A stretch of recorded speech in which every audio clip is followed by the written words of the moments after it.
Hi வணக்கம். இது Saturday morning. இன்றைக்கி லஞ்சுக்கு சாம்பார் சாதம் ரெடி பண்ணிகிட்டு இருந்தேன்.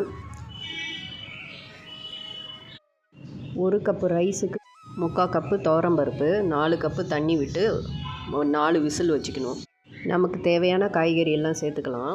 லிஸ்ட்டில் கொடுத்துருக்கிறதெல்லாம் வறுத்து அரைச்சிக்கணும். அதுதான் சாம்பார் தூள்.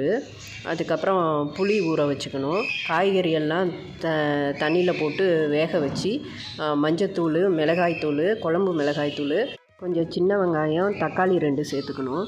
தேவையான அளவு உப்பு சேர்த்துக்கணும்.